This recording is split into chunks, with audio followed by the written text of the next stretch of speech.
Today we are making a soft sourdough sandwich bread, and we will be doing the double loaf pan method, so you do not need a Dutch oven. To our bowl, we will add 125 grams of active sourdough starter and 350 grams of warm water. I added warm water because I wanted this dough to ferment quicker rather than slower. If you do this recipe overnight, you can do cold water. That way the fermentation slows down and it'll be ready by the time you wake up in the morning. You will mix these two ingredients together, and then you will add 50 grams of honey. I like to mix these together as well. And then I add 25 grams of butter. You can use olive oil as well, but I like the flavor that the butter gives it.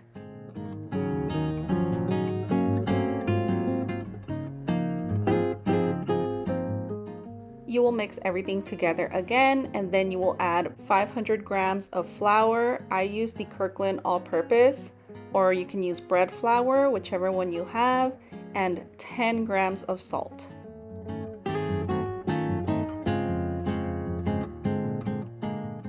You will mix everything together. This dough will be very sticky and more wet than your typical artisan sourdough because of the honey and the butter. So you go ahead and cover your bowl and let the dough rest for about 30 minutes. And here you can see that I'm pinching the dough a little bit just to make sure that the little dry pockets of flour are all hydrated. And then I go ahead and do my stretch and folds. I pull the dough, folding it over. I go around the bowl, and then I like to flip my dough over and do some slap and folds. The slap and folds help build more gluten structure on your dough, and I feel like if you do some slap and folds in the first stretch and fold, it makes your dough stronger.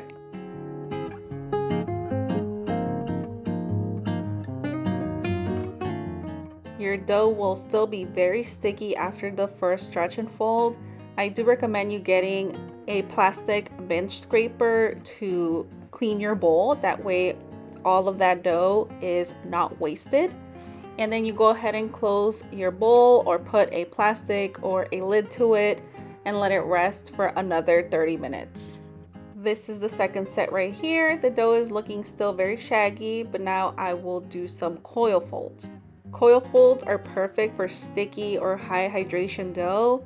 It helps you build some gluten structure and strength without ripping or tearing the dough, so it's very gentle but still very effective.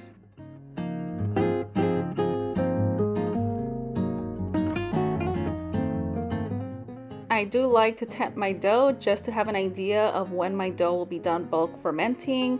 I did mention this in my previous video. I will leave the chart down below linked if you guys need the chart, just to give you guys a little help figuring out when your dough will be done bulk fermenting. I do suggest that you do also pay attention to your dough, because although the chart is almost very accurate, you do want to pay attention because sometimes anything can happen. The dough temperature can drop in your house or up, and your dough could be ready sooner or later.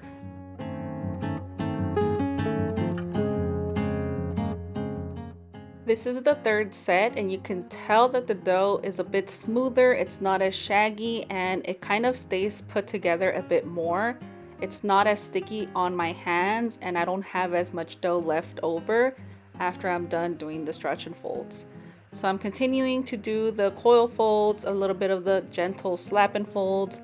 I let it rest for another 30 minutes. And look at the difference. This dough, it's literally transformed from the first set till now. It is smooth. You can tell that it is holding its shape a bit better.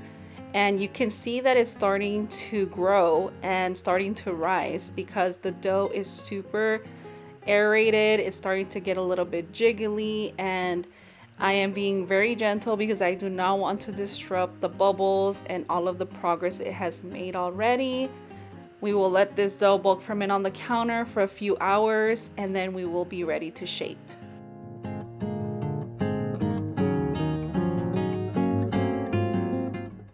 So now that the bulk fermentation is over, I like to make sure by touching the top and it's not sticky to the touch. It could be tacky but not sticky.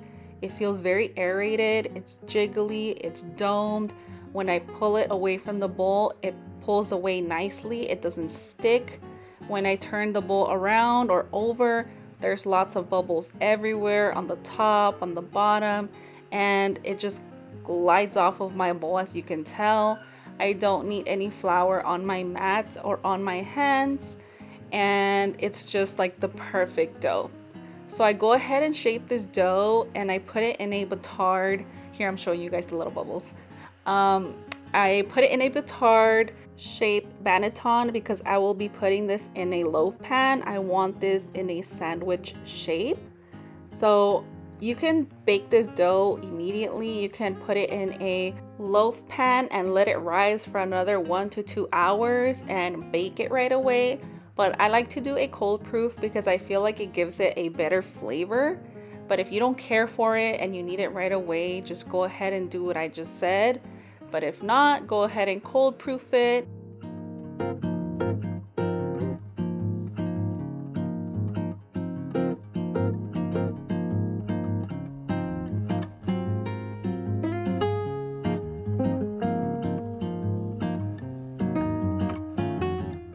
Here I am stitching my dough. I like to stitch my dough because I feel like it gives it more surface tension and it gives it better rise when I bake it.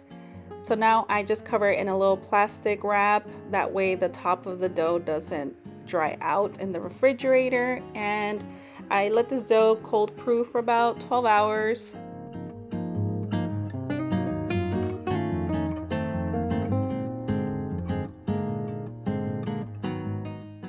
This is what my dough looked like before it's cold proof, and then this is what it looks like after it's cold proof. You can see that it has grown quite a bit, and this is what I like to see every time I'm ready to bake.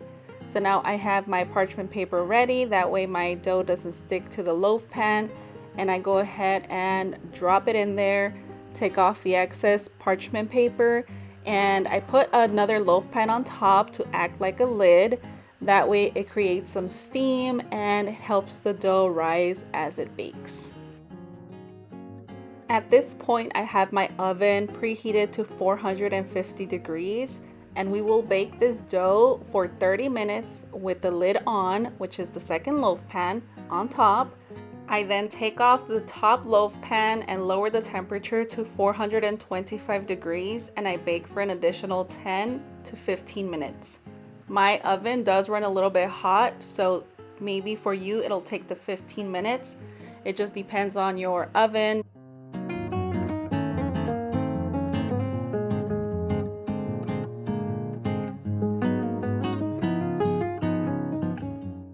This dough rose so much it touched the top of the lid of the loaf pan, so that's why it looks dark on the top.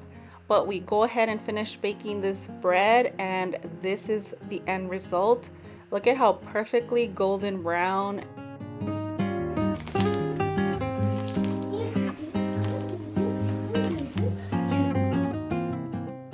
Let's go ahead and cut into this loaf. I like to lay it on its side because it's easier to cut. And this is the first slice. It came out beautiful. The crumb is beautiful. And it was so delicious. It's soft, and I know you guys will love this recipe, so give it a try. Let me know in the comments if you tried or not and what you think about it, because I love looking at your comments and talking to you guys. So thank you so much for watching today's video, and please subscribe to my channel, give this video a like, hype this video so more people can see it, and I'll see you guys in my next video.